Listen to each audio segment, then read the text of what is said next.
하나님의 말씀을 함께 읽겠습니다. 레위기 13장 1절부터 3절까지의 말씀.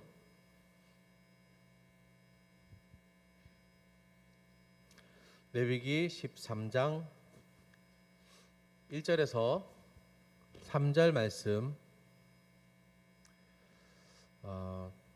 같이 읽어볼게요. 저랑 여러분이 같은 목소리로 읽겠습니다. 시작.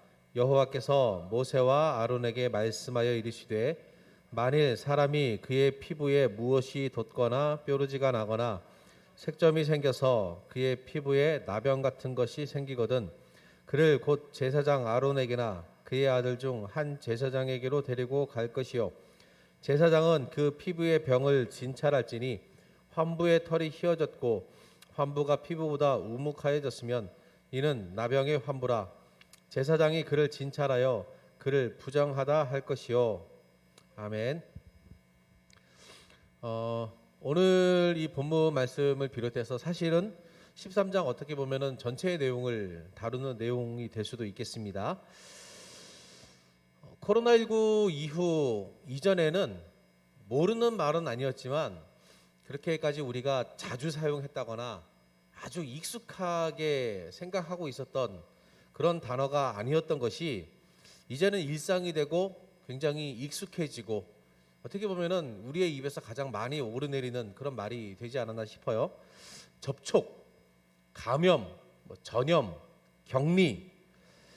지금도 우리 청년들 중에서는 코로나19 확진을 받고 또는 가족의 확진으로 격리 중이거나 또는 이제 만남을 최소화하기 위해서 신중하게 좀 생활하고 있는 그런 상황에 있는 분들도 많이 계시죠. 속히 다 회복되시기를 바라고 또 일상생활도 잘 회복되기를 바랍니다. 이제는 워낙에 많은 사람들이 확진을 받으니까 별로 그런 게 없는 것 같아요. 사실 코로나 확진됐어요 해도 별로 걱정을 안 하는 것 같습니다. 아이고 그래요 아이고 이러고 말죠. 전에 초기에는 어땠습니까? 코로나 확진됐다 그러면은 와 이거 어떡하냐 큰일 났다 주위의 사방의 모든 사람들이 다 이거 옮는 거 아니냐 난리 났다 저 사람 빨리 음압병동 들어가야 되는 거 아니냐 그렇게 굉장히 두려워하지 않았습니까? 물론 이전의 변이들과 지금의 변이가 좀 강도가 좀 다르죠. 진화 생물학적으로 그게 이유가 다 있다 그래요. 걔네도 살아남으려면 퍼져야 되기 때문에 그 숙주를 막 죽이면 안 된답니다.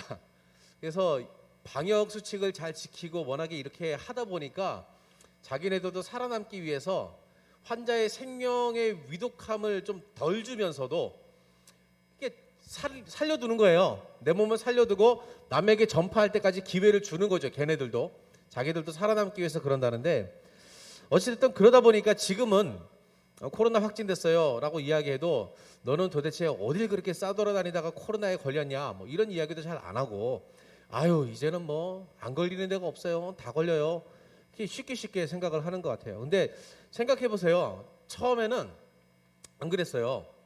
코로나 확진이다 그러면은 일단은 굉장히 안 좋게 봤습니다. 그냥 안 됐다 힘들겠다 아프겠다 이게 우선이긴 하겠지만 거기에 플러스 쟤는 어딜 돌아다녔을까? 어디서 감염이 됐을까? 이상한 데 다닌 건 아닐까? 이런 의심을 많이 받기도 했다는 거죠.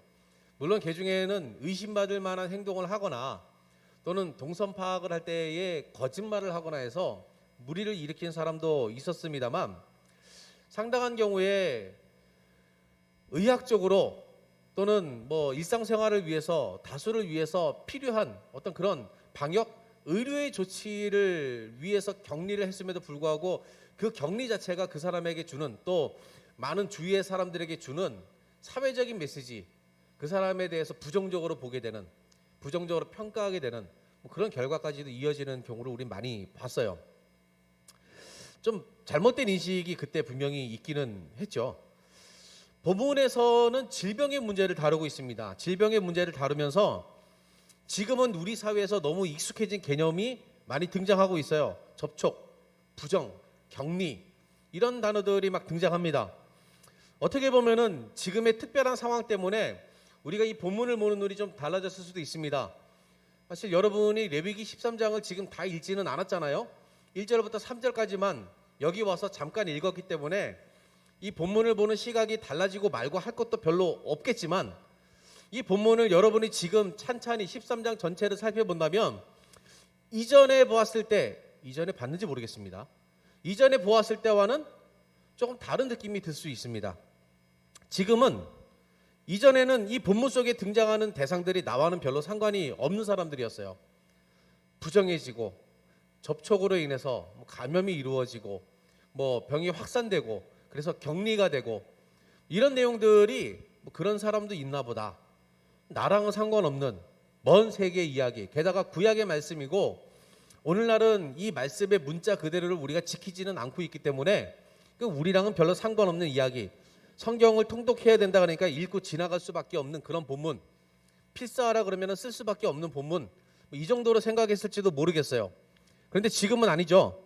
본문에 등장하는 내용들이 우리 모두에게 굉장히 쉽게 적용될 수 있는 이야기처럼 보이는 거예요. 누구나 질병, 접촉, 부정, 감염, 격리 이런 것에서 자유로울 수 없는 시대를 우리가 살아가고 있지 않습니까? 그러다 보니까 지금 본문을 만약에 읽는다면 이 본문 속에 등장하는 사람과 우리 자신의 생활, 우리 자신의 상황을 묘하게 일치시키면서 읽게 될지도 모르겠습니다. 그런 관점에서 우리가 본문을 한번 생각해 본다면 어떨까요? 특정한 질병으로 인해서 격리되는 것, 여러분 어떻게 생각하십니까?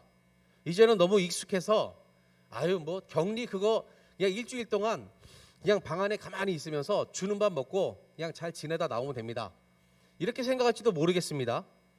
그런데 이런 격리가 단지 방에서 나오지 말라 하는 정도가 아니라 공동체 구성원들이 살아가는 이 공간에 완전히 외부로 추방되는 격리라면 그냥 어디 산골짜기에다가 갖다 놓고 격리하라 그러면 스마트폰으로 인터넷 보고 게임하고 웹툰 보고 넷플릭스 보고 그러면 되죠.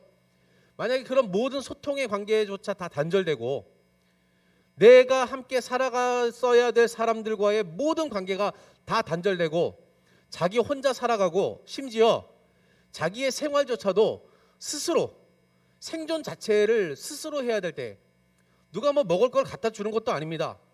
여기 계신 분들 중에서도 경험해봤지만 집안에 식구가 있어서 격리를 하면 방 안에 딱 놓고 음식도 문 앞에 갖다 놔주잖아요. 그러면 문 열고 이제 가져가고 먹고 또 그런 내다 놓으면은 사실 확진되는 시점에는 이미 정점을 찍고 내려가기 때문에 확진을 받고 방 안에 가만히 있는 동안에는 별로 안 아프다 그래요.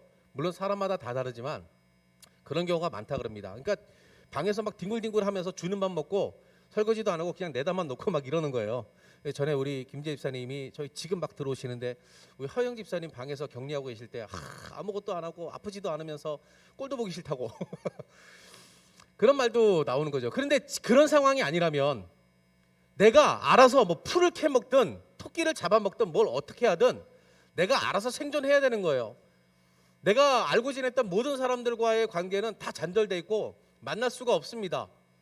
아예 그들이 사는 공간 안에 들어가지도 못해요. 우리를 따지면은 이 부산이라는 도시에 살지도 못하고 저기 어디 무인도에다가 초소 하나 지어놓고 거기다가 집어넣어놓고 너 여기서 알아서 생존해 라고 하는 거죠. 그러면 과연 이런 격리를 우리는 쉽게 받아들일 수가 있을까? 이게 사실 본문 속에 등장하는 격리의 의미에 훨씬 더 가깝다는 거예요. 본문에 등장하는 질병은 히브리어로 짜라하트 발음은 우리말로 하면은 조금 다를 수 있는데 어쨌든 대충 그렇게 부릅니다. 유대인 학자들이 구약 성경을 헬라어로 번역한 70인역에서는 레프라라는 단어를 씁니다. 근데 이 단어가 우리 개역 개정 성경에는 나병이라고 표현돼 있어요. 이전에 썼던 개역 한글판 성경에서는 문둥병이라고 했는데 이 표현 자체가 특정한 질병을 앓고 있는 사람들을 비하하는 표현이기 때문에 그 표현을 나름대로 나병이라고 순화해서 쓰고 있는 거예요. 그런데 문제는 본문 속에 등장하는 이 짜라하트는 나병이 아니라는 겁니다. 우리가 알고 있는 나병, 한센시 병이라고 하는 이 나병하고는 증상 자체가 완전히 달라요. 그 어떤 구약의 학자들도 이 짜라하트가 현대 나병을 의미한다라고 보지 않습니다. 오히려 이 짜라하트는 광범위한 피부병을 의미한다. 근데 피부병인데 그냥 일반적인 모든 피부병이 아니라 악성 피부병이에요. 잠깐 발병했다가 금방 사라지는 것이 아니라 상당 기간, 2주 이상 이렇게 지속이 되고, 이 피부병의 정도가 굉장히 심하고 특별히 몇 가지의 기준이 있는 거예요. 본문 속에 등장하는 기준을 본다면 털이 휘어진다 그러는데, 사실 털 자체가 탈색이 되고 휘어진다는 것보다는 대부분 학자들은 아마도 피부의 각질이 이렇게 벗겨지면서 털이 하얀 것처럼 보이는 것이 아니겠는가라고 추측을 합니다.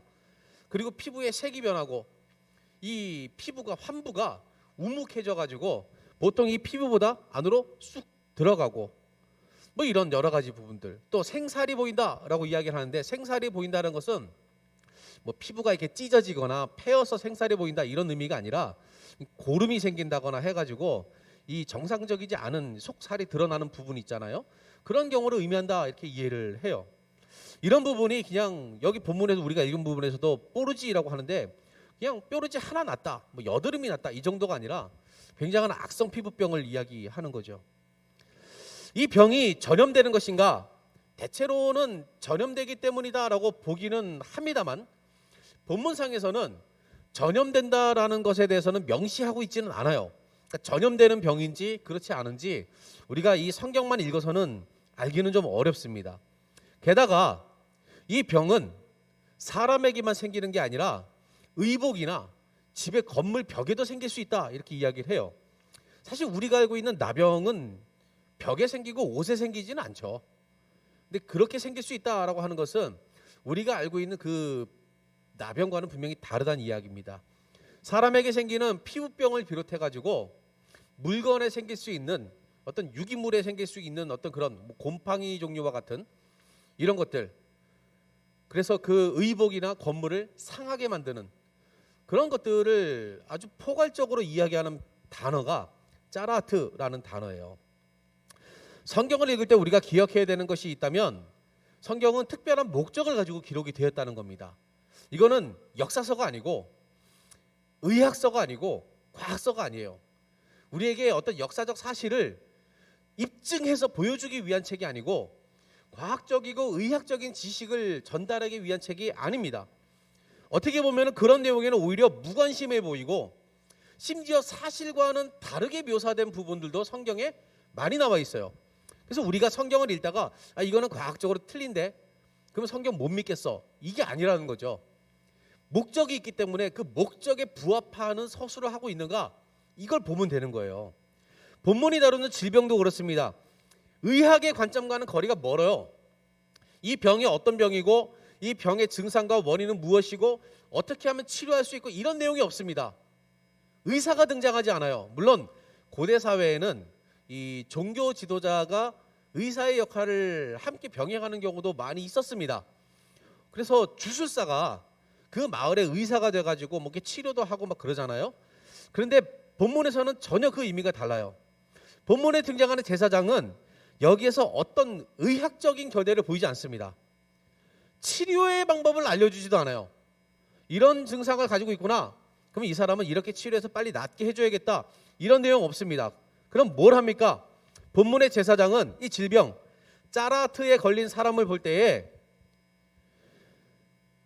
환부를 살펴보고 그것에 대해서 정결한가 그렇지 않은가, 정하고 부정한 것을 판단하는 역할만 합니다.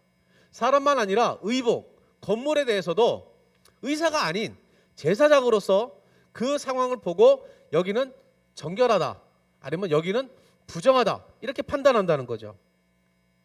사실 어떻게 보면은 이미 부정합니다.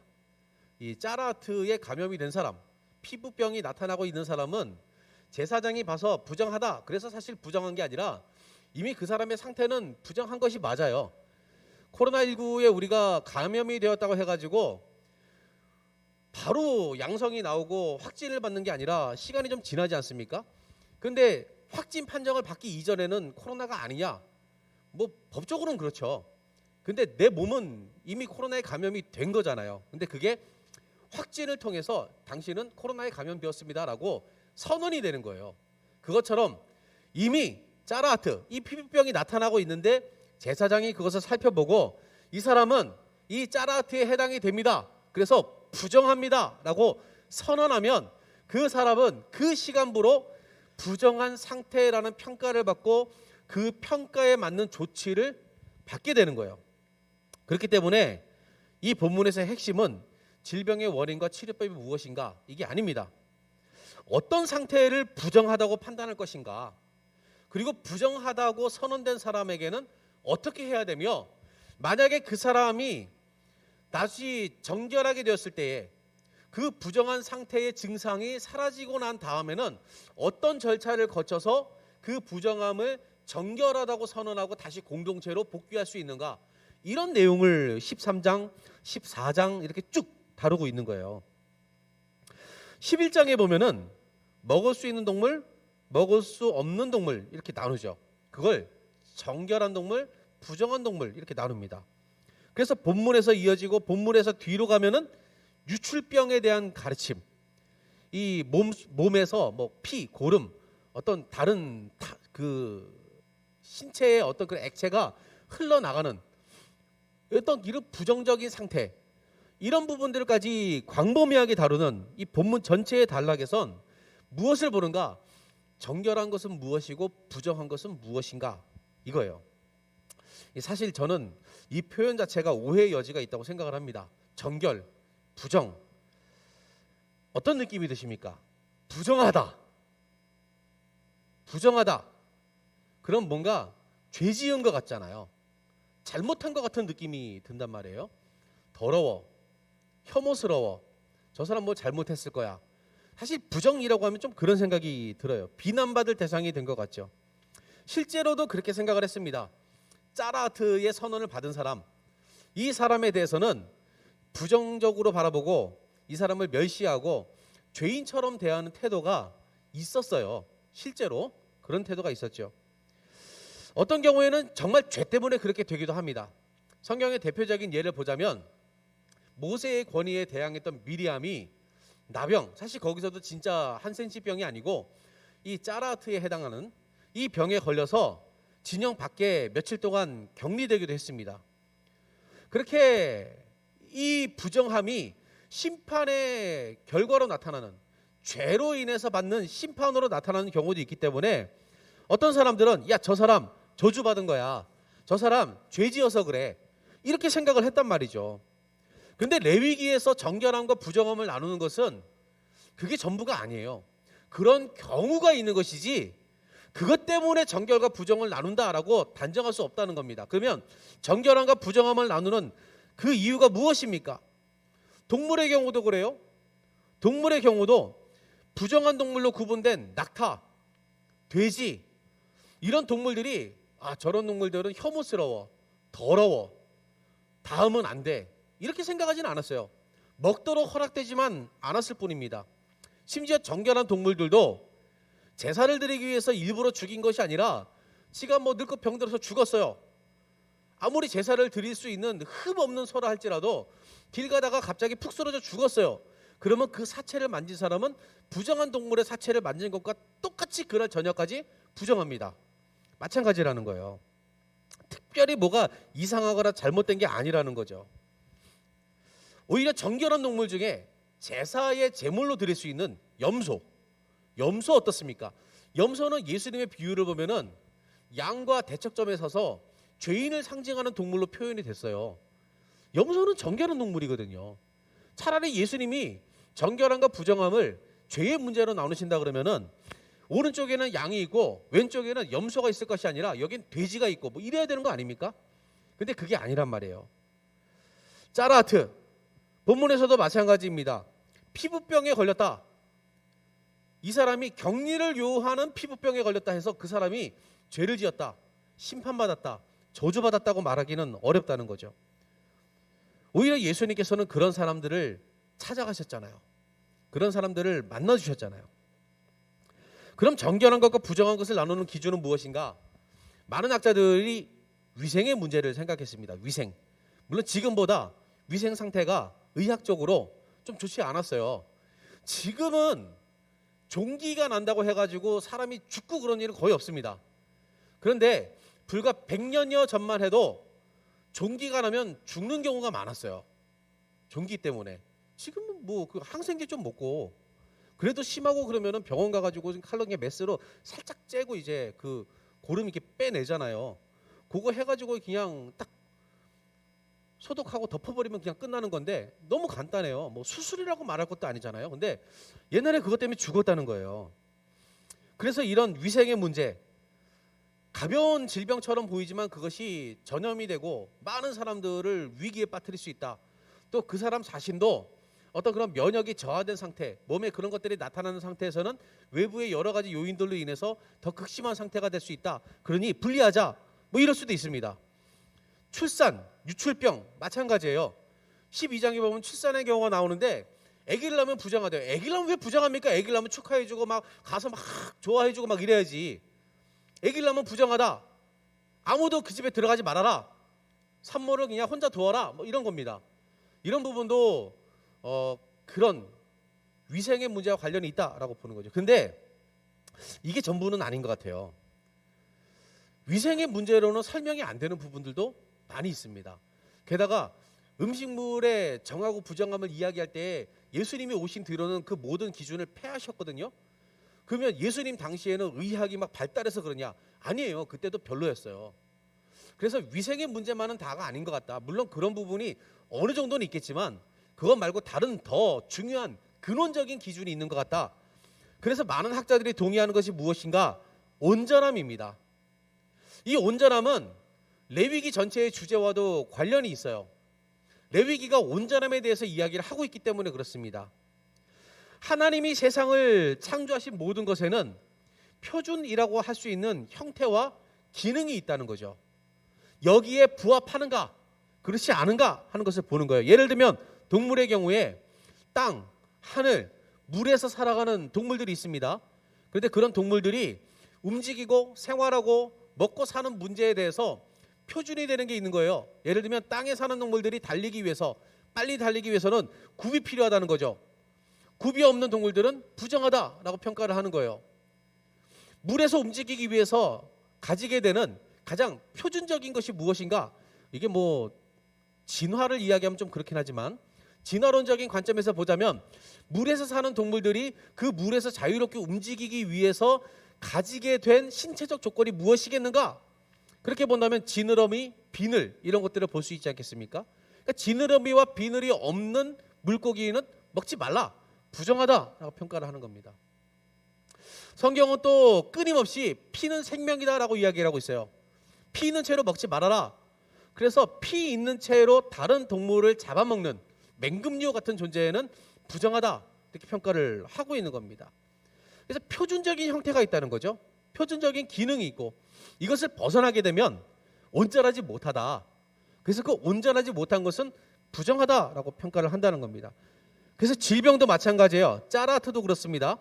이것이 사람에게나 의복에게나 건물에 있어서 원래의 형태와 기능을 유지하지 못하게 하는 것, 그런 상태를 부정하다라고 보는 거예요. 출산도 마찬가지입니다. 피를 흘리는 것, 생명인 피를 흘려보내는 것은 정상적인 상황이 아니라고 보는 거예요. 이거는 일반적인 상황이 아닌 거예요. 그래서 그것을 부정하다, 뭐 더럽다, 죄 짓는다 이런 뜻이 아닌 거죠. 유출병도 마찬가지입니다.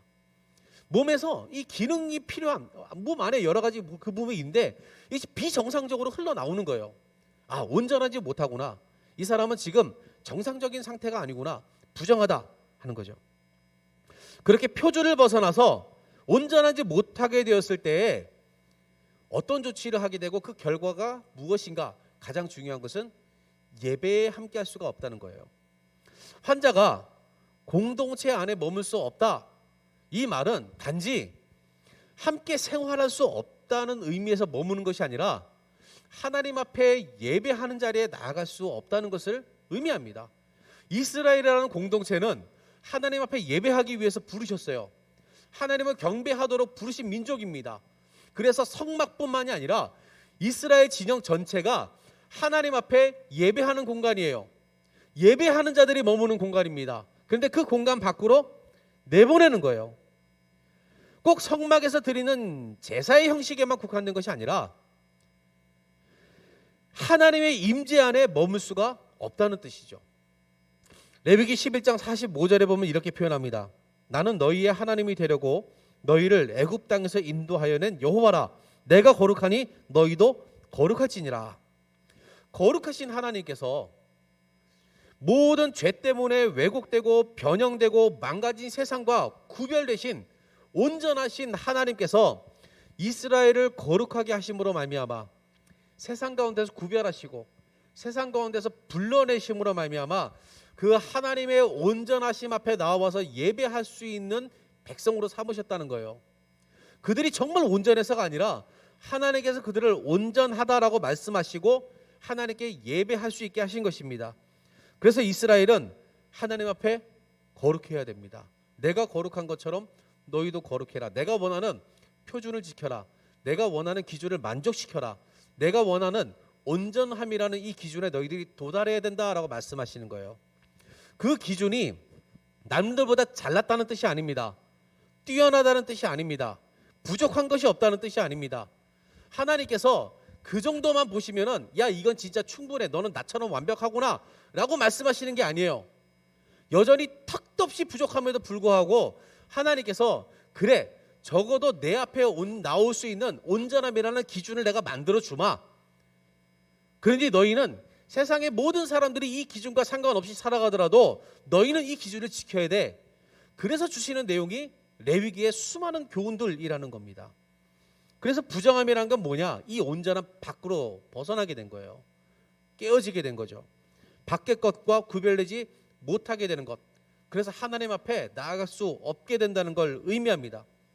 사실 이것도 우리 사람의 입장에서 보면 좀 납득하기 어려워요. 아니 뭘 잘못했다고?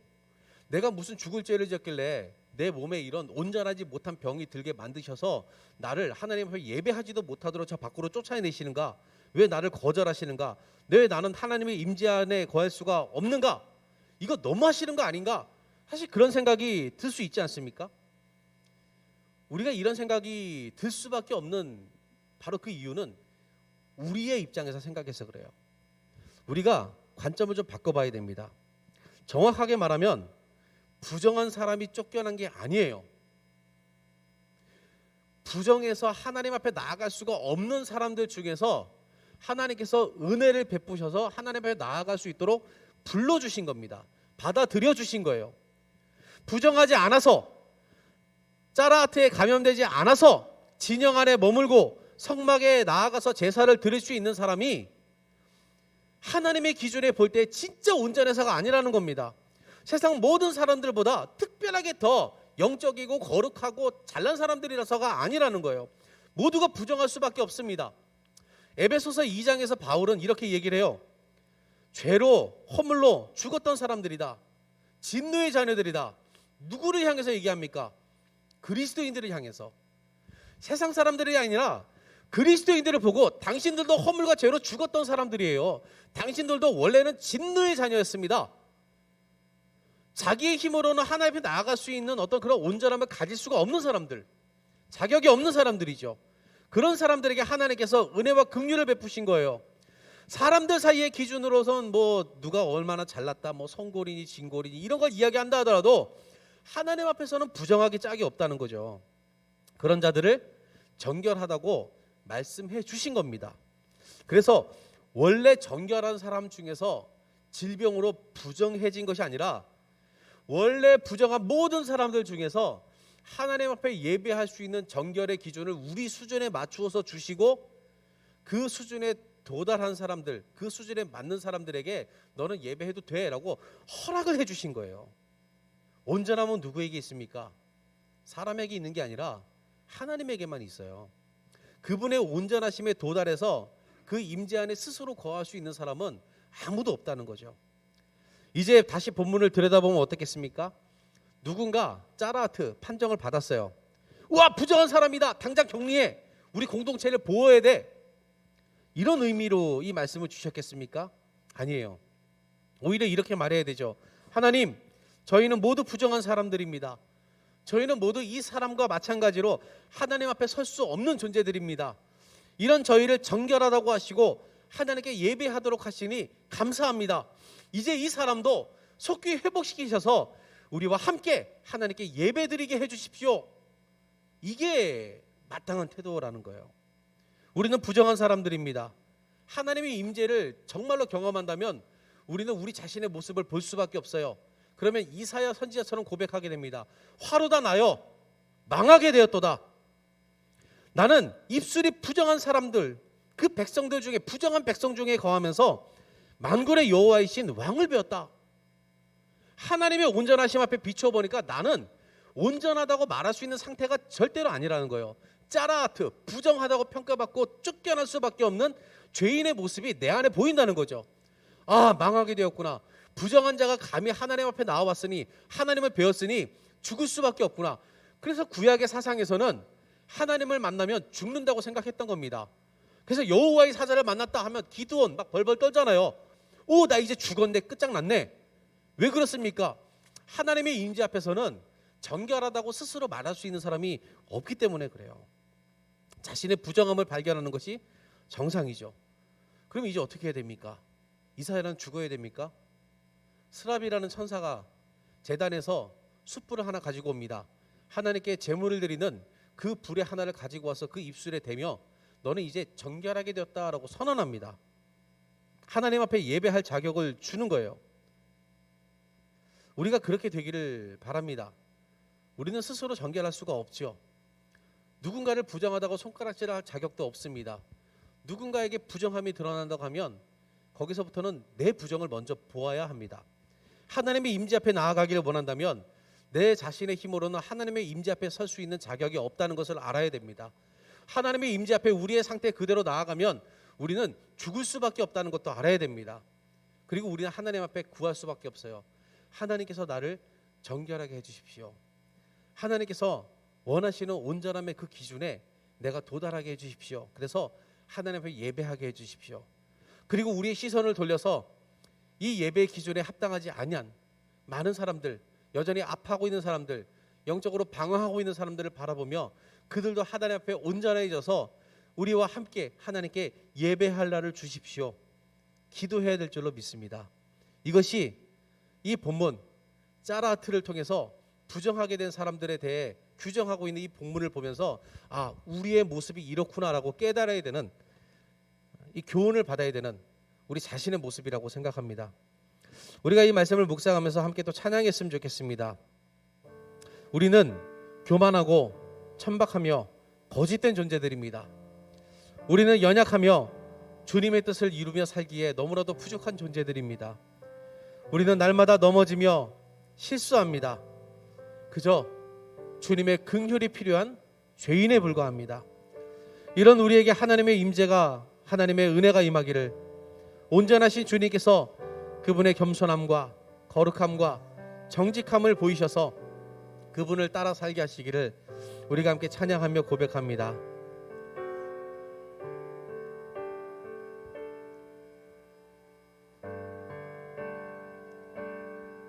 오늘 이 자리에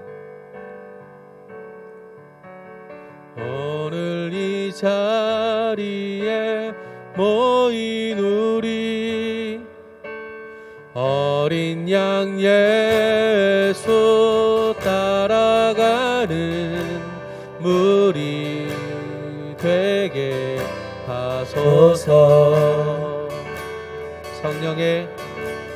성령의 충만한 임재 안에 어둡던 우리는 밝아져서 주를 보게 하소서. 오늘 이 자리에 모인 우리,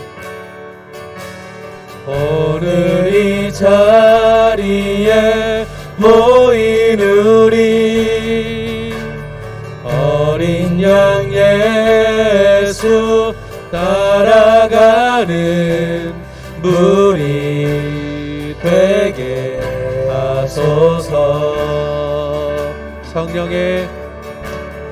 성령의 충만한 임재 안에 어둡던 우리는 밝아져서 주를 보게 하소서. 당신의 겸손함, 당신의 거룩함, 당신의 정직함 우리에게 보이사, 내 안에 교만함, 내 안에 천박함, 내 안에 거짓됨 모두 벗어버리고 어린 양 예수 따라가는 무리 되게 하소서. 오늘 이 자리에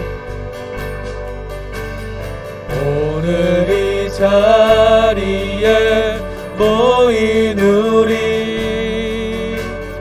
어린 양 예수 따라가는 무리 되게 하소서. 성령의 충만한 임재 안에 어둡던 우리는 밝아져서 주를 보게 하소서. 당신의 겸손함,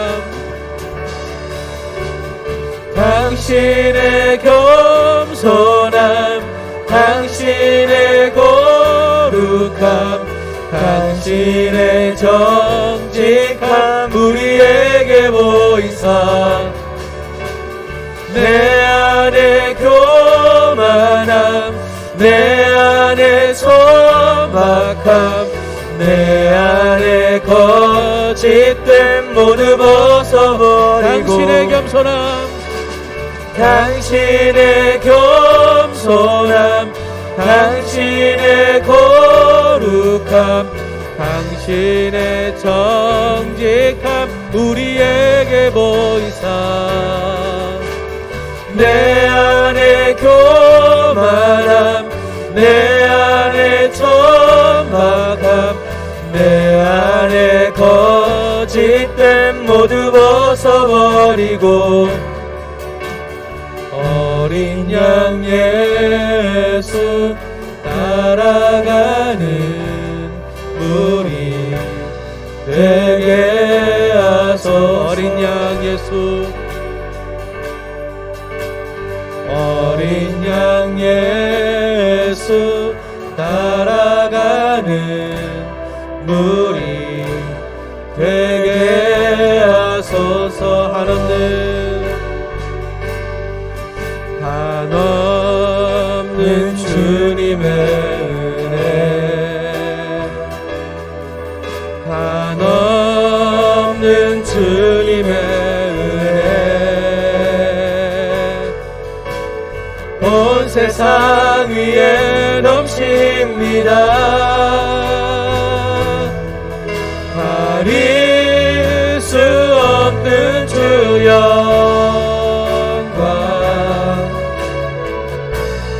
온 땅 위에 충만합니다.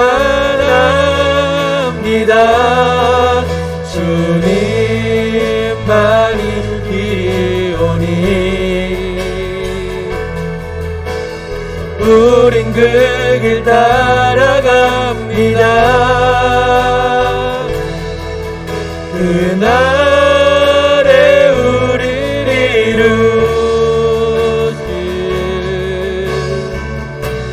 주는 안전합니다. 주여 우린 연약합니다.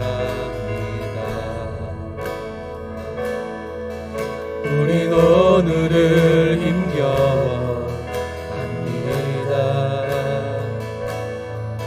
주 뜻 이루며 살기에 부족합니다.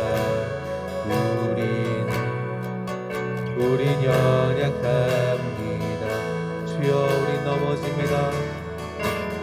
주여 우린 넘어집니다. 오늘 하루 또 실수합니다. 주의 긍휼을 구하는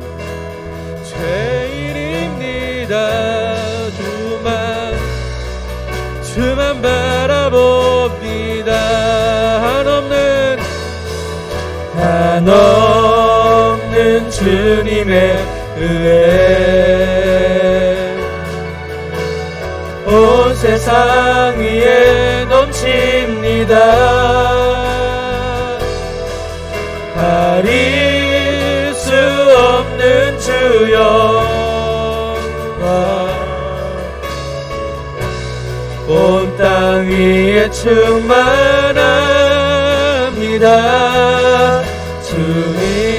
주님만이 길이 오니 우린 그 길 따라갑니다. 그날에 우리를 이루신 주는 완전합니다. 우리 함께 기도하겠습니다. 부정하다 선언을 받고 격리된 자를 향해서 자신은 온전하다 착각하지 않아야겠습니다. 오히려 부정한 우리를 정결하다 선언하시고 하나님께 예배하는 자로 부르심을 감사하며 여전히 부정하고 부족하며 넘어지고 실패하는 우리 모습을 보기를 원합니다. 하나님의 긍휼을 구합니다. 온전하신 거룩하신 하나님의 은혜를 우리에게 덮으셔서 그분의 임재 안에 머물게 하시기를 우리 주여 한번 부르짖어 기도하겠습니다.